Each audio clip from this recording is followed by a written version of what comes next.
50 years ago, the average Pakistani earned more than his South Asian neighbors. Today, it earns about half as much.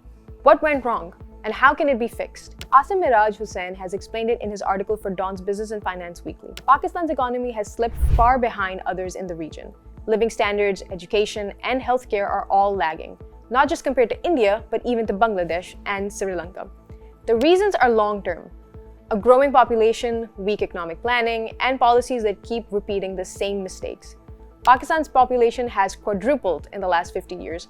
A large portion of that population is young and not working yet, which means fewer people earning, saving, or investing.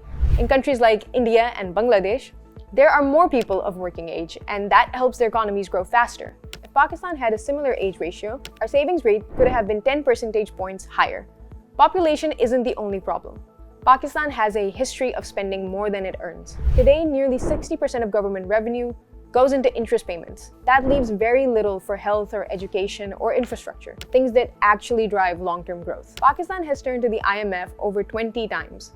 Most recently, the COVID-19 pandemic and the global oil shock triggered another crisis. At one point, Pakistan had enough foreign reserves for just 2 weeks of imports. A bailout helped stabilize things temporarily, but with painful conditions like higher taxes.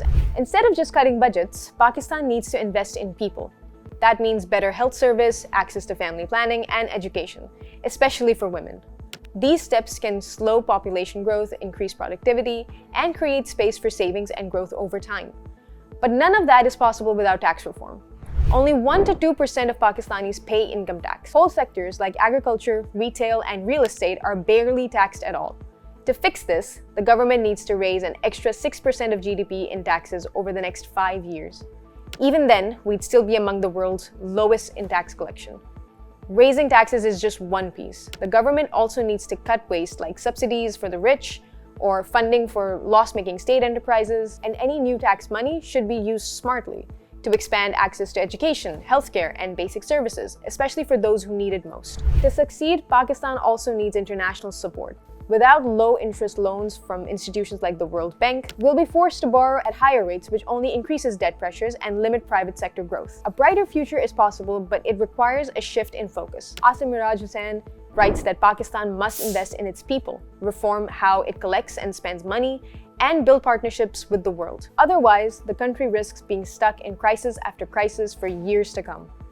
For more such explainers, subscribe to Dawn News English.